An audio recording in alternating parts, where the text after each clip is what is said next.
ഈശോ മിശിഹായുടെ സകല വാഗ്ദാനങ്ങൾക്കും ഞങ്ങൾ യോഗ്യരാകുവാൻ സർവേശ്വരന്റെ പരിശുദ്ധ മാതാവേ, ഞങ്ങൾക്ക് വേണ്ടി അപേക്ഷിക്കണം. പരിശുദ്ധ പരമദിവ്യകാരുണ്യത്തിന് നേരവും ആരാധനയും സ്തുതിയും പുകഴ്ചയും ഉണ്ടായിരിക്കട്ടെ. പ്രിയപ്പെട്ടവരെ, 5-ാം ദിവസത്തിലെ നൊവേനയ്ക്കായിട്ടാണ് വീണ്ടും ദൈവം നമ്മളെ ഒരുമിച്ച് കൂട്ടിയത്. ഇത് കേൾക്കുന്ന നമ്മളൊക്കെ ഭാഗ്യപ്പെട്ടവരാകും. ഇതുവഴി ദൈവം നമ്മുടെ ജീവിതത്തിലേക്ക് കടന്നു വരും എന്നൊക്കെ നമുക്ക് വിശ്വസിക്കാം. ലൂക്കായുടെ സുവിശേഷത്തിലെ 19-ാം അധ്യായം, അവിടെ സക്കൈവൂസിന്റെ കഥയിൽ നമ്മൾ കേൾക്കുന്ന ഒരു വചനമാണ്: സക്കൈവൂസെ, ഇന്ന് ഈ ഭവനത്തിന് രക്ഷ ലഭിച്ചിരിക്കുന്നു.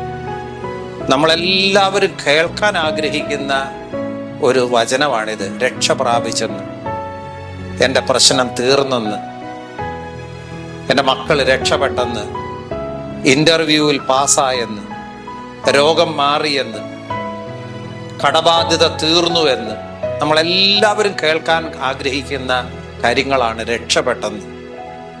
പ്രിയപ്പെട്ടവരെ, രക്ഷ കിട്ടണമെങ്കിൽ എന്തു ചെയ്യണം? വെറുതെ ഇരിക്കുന്ന ആർക്കും രക്ഷ കിട്ടിയല്ല.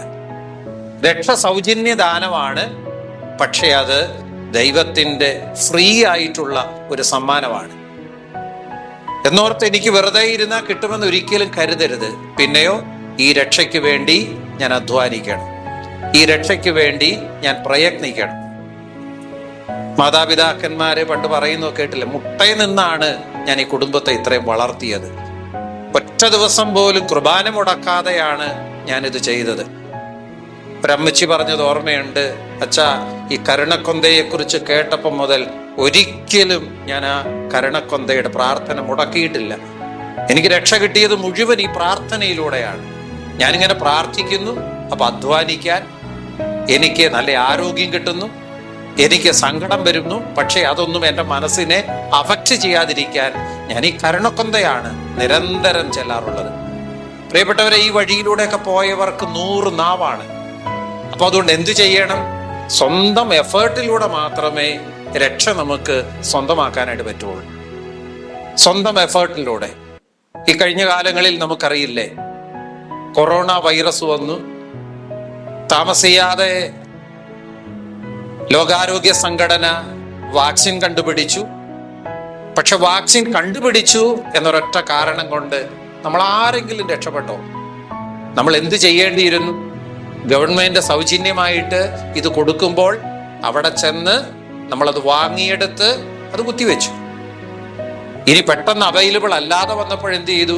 കാശ് കൊടുത്ത് ഹോസ്പിറ്റലിൽ പോയി നമ്മളത് ഉള്ളിലേക്ക് നമ്മൾ സ്വീകരിച്ചു. അപ്പോഴാണ് നമുക്ക് രക്ഷ കിട്ടിയത്. പ്രിയപ്പെട്ടവരെ, കരുണക്കൊന്തയുടെ തിരുനാളിലൂടെ നമ്മൾ കടന്നു പോവുകയാണ്. എന്തു ചെയ്യണം?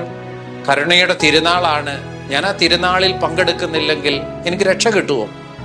ഇന്ന് മനുഷ്യര് ത്യാഗം ചെയ്ത് പണം മുടക്കി വേളാങ്കണ്ണിയിൽ പോകുകയാണ്. എന്തിനു വേണ്ടിയ? രക്ഷ കിട്ടാൻ വേണ്ടി.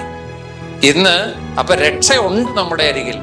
ഇപ്പൊ ഞാന് വിശ്വസിക്കുകയാണ്, ഞാന് വായിക്കുന്ന എൻ്റെ ബൈബിളിൽ രക്ഷയുടെ സത്യങ്ങൾ കിടപ്പുണ്ട്. ഞാൻ എന്ത് ചെയ്യണം? എൻ്റെ സ്വന്തം എഫേർട്ടിലൂടെ ബൈബിൾ എടുത്ത് വായിച്ച് ഞാൻ ധ്യാനിച്ച് ആ രക്ഷയെ സ്വന്തമാക്കണം. ഞാൻ ചൊല്ലുന്ന ജപമാലയില്, എൻ്റെ കയ്യിലിരിക്കുന്ന ജപമാലയില് രക്ഷയുണ്ട്. ഞാൻ എന്ത് ചെയ്യണം? അത് ഞാൻ സ്വീകരിക്കണം. ഇന്ന് സുവിശേഷത്തിൽ നമ്മളൊരു സത്യം കേട്ടു.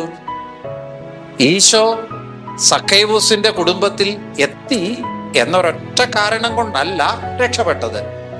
ഈശോ അവിടെ എത്തിക്കഴിഞ്ഞപ്പോൾ സക്കൈവൂസിന് തോന്നി, എൻ്റെ ജീവിതത്തിൽ എന്തൊക്കെയോ മാറ്റം വരുത്താനുണ്ടല്ലോ. അതുകൊണ്ട് സക്കൈവൂസ് എന്ത് ചെയ്തു? മാറ്റം വരുത്താനുള്ള കാരണങ്ങളൊക്കെ സക്കൈവൂസ് പറയുകയാണ്. കർത്താവേ, ഞാൻ ഒത്തിരി പേരെ വഞ്ചിച്ചിട്ടുണ്ട്. ഞാനിനി എൻ്റെ സമ്പത്ത് ഞാൻ എൻ്റെ പ്രിയപ്പെട്ടവർക്ക് കൊടുക്കുകയാണ്. എൻ്റെ സമ്പത്ത് ഞാൻ വഞ്ചിച്ചെടുത്തിട്ടുള്ളവർക്ക് തിരികെ കൊടുക്കുകയാണ്. എന്ത് ചെയ്യണം? എനിക്കിനി എല്ലാവരും വേണം, എനിക്കിനി എല്ലാവരും വേണം. എൻ്റെ സമ്പത്തല്ല എന്നെ രക്ഷിക്കുക. പിന്നെയോ, എൻ്റെ അടുത്ത് നിൽക്കുന്ന ഈശോ എന്നെ രക്ഷിക്കണമെങ്കിൽ ഞാൻ എൻ്റെ സഹോദരങ്ങളുമായി ഒന്നാകണം. ഞാൻ തെറ്റ് ചെയ്തതിനൊക്കെ ഞാൻ പരിഹാരം ചെയ്യണം. കരുണക്കൊന്തയും അത് തന്നെയാണ് നമ്മളോട് പറയുന്നത്.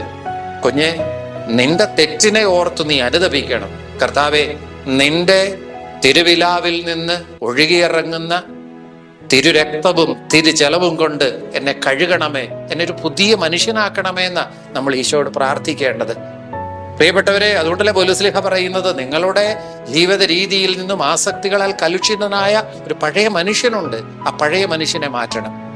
നമ്മളിതെല്ലാം പുതുതാക്കാൻ വേണ്ടിയിട്ടല്ലേ നമ്മൾ പരിശ്രമിക്കുക, നമ്മുടെ കുറവുകളെല്ലാം മാറ്റിയെടുക്കാൻ വേണ്ടിയിട്ടല്ലേ നമ്മൾ പരിശ്രമിക്കുക. ഈ ലോകം നമ്മളെ പാപത്തിലേക്കാണ് കൊണ്ടുപോകുന്നത്, പക്ഷെ ദൈവം നമ്മളെ സ്വർഗത്തിലേക്കാണ് കൊണ്ടുപോകുന്നത്. അതുകൊണ്ടല്ലേ യൂദാസിന്റെ മുമ്പില് 2 കാര്യങ്ങളാണ് വെച്ചത്. യൂദാസെ, ഒന്നെങ്കിൽ നിനക്ക് 30 വെള്ളിക്കാശ്, അല്ലെങ്കിൽ നിനക്ക് ക്രിസ്തു. നിനക്ക് ഏത് വേണം? ഇപ്പൊ ഈശോ സക്കേവൂസിന്റെ വീട്ടിൽ വന്നു. ഈശോയ്ക്ക് വേണമെങ്കിൽ അത്യാവശ്യം ഭക്ഷണം കൊടുത്ത് സ്വീകരിച്ചിട്ട് വിടാമായിരുന്നു. പക്ഷെ ഒരു ചലനം പോലും ആ കുടുംബത്തിൽ ഉണ്ടാവില്ല.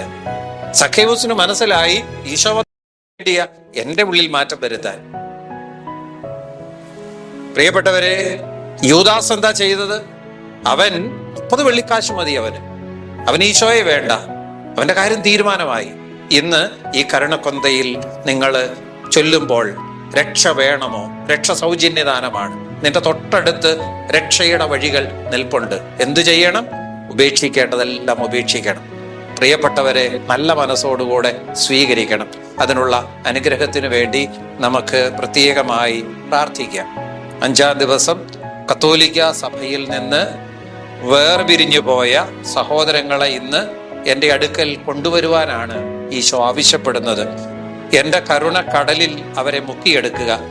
എൻ്റെ കഠിന വേദനയുടെ സമയത്ത് എൻ്റെ ശരീരത്തെയും എൻ്റെ ഹൃദയത്തെയും, അതായത് എൻ്റെ സഭയെ അവർ കീറി മുറിച്ചു. അവർ സഭയുമായി ഐക്യത്തിലേക്ക് തിരിച്ചു വരുമ്പോൾ എൻ്റെ മുറിവുകൾ സുഖപ്പെടുകയും അങ്ങനെ എൻ്റെ സഹനം ഇല്ലാതാവുകയും ചെയ്യും. ഏറ്റവും കരുണയുള്ള ഈശോയെ, ഞങ്ങളുടെ കുടുംബത്തിൽ നിന്നുമുണ്ട് ഇങ്ങനെ ഒരുപാട് പേര് അകന്നു നിൽക്കുന്നവര്. ഞങ്ങളുടെ പ്രിയപ്പെട്ടവരിൽ നിന്നുമുണ്ട് ഈശോയെ ഒത്തിരി പേര് അകന്നു നിൽക്കുന്നവര്. ചില മാതാപിതാക്കന്മാരൊക്കെ എന്തുമാത്രം വിഷമിക്കുന്നു എൻ്റെ ഈശോയെ. അവരെല്ലാം ഞങ്ങൾ നിന്റെ മുമ്പിലേക്ക് സമർപ്പിക്കുകയാണ്. ചില നിസാര പ്രശ്നങ്ങളുടെ പേരിലായിരിക്കാം അവരകന്നു നിൽക്കുന്നത്, അല്ലെങ്കിൽ ഏതെങ്കിലും തരത്തിലുള്ള മുറിവുകൾ കിട്ടിയിട്ടായിരിക്കാം അവരിന്ന് വരെ സുഖപ്പെട്ടിട്ടുണ്ടാവില്ല എൻ്റെ ഈശോയെ. അതുകൊണ്ട് ഞങ്ങൾ അവരെ നിന്റെ മുമ്പിലേക്ക് കൊണ്ടുവരിക. ഞങ്ങൾ പരിശ്രമിച്ചാൽ പറ്റില്ല, പക്ഷേ ശതാധിപൻ എന്ന് പറഞ്ഞതുപോലെ ഞങ്ങളും ഈശോയെ നിന്നോട് ചോദിക്കുകയാണ്, അവരെ ഒന്ന് അനുഗ്രഹിക്കാവോ? നീ വരണ്ട, നീ ഒരു വചനം പറഞ്ഞാൽ മതി അവരെ തിരിച്ചു കൊണ്ടുവരാൻ. അതുകൊണ്ട് പ്രിയപ്പെട്ടവരെ, നമ്മളുടെ പ്രിയപ്പെട്ടവരിൽ നിന്ന്, ദേവാലയത്തിൽ നിന്ന്, ദേവാലയ ശുശ്രൂഷകളിൽ നിന്ന്, കൂദാശകളിൽ നിന്ന് അകന്നു നിൽക്കുന്ന ഓരോരുത്തരെയും നമുക്ക് ഈശോയുടെ കരങ്ങളിലേക്ക് പ്രത്യേകമായിട്ട് സമർപ്പിക്കാം. അവരുടെ മേൽ കരുണ വർഷിക്കണമേ എന്ന് പ്രാർത്ഥിക്കും. ഈശോയിലേക്ക് നോക്ക്. അവരൊക്കെ ഈശോയുടെ മുമ്പിലുണ്ട്, പക്ഷെ അവർക്ക് വേണ്ടി മാധ്യസ്ഥം വഹിച്ച് പ്രാർത്ഥിക്കാൻ ആരുമില്ലാതിരിക്കാൻ. മാധ്യസ്ഥ പ്രാർത്ഥനയുടെ ശക്തി അപാര ശക്തിയാണെന്ന് നമുക്കറിയാം. ആ ശക്തി കൊണ്ട് അവരെ രക്ഷിക്കണമേ എന്ന് നമുക്ക് ഈശോയോട് പ്രാർത്ഥിക്കാം. ആശീർവാദ അനുഗ്രഹത്തിനായിട്ട് നമുക്ക് ഒരുങ്ങാം. പരിശുദ്ധ പരമ ദിവ്യ കാരുണ്യത്തിന് നേരവും ആരാധനയും സ്തുതിയും പുകഴ്ചയും ഉണ്ടായിരിക്കട്ടെ. നമ്മുടെ ശോമിശിഹായുടെ സമൃദ്ധമായ കൃപയും പിതാവായ ദൈവത്തിന്റെ അചഞ്ചലമായ സ്നേഹവും പരിശുദ്ധാത്മാവിന്റെ അനുഗ്രഹവും ഈ ആശീർവാദത്തിലൂടെ നിങ്ങളുടെ മേലും നിങ്ങളുടെ നിയോഗങ്ങളുടെ മേലും ദൈവസമൃദ്ധമായിട്ട് വർഷിക്കട്ടെ, ഇപ്പോഴും എപ്പോഴും എന്നേക്കും. ആമേൻ.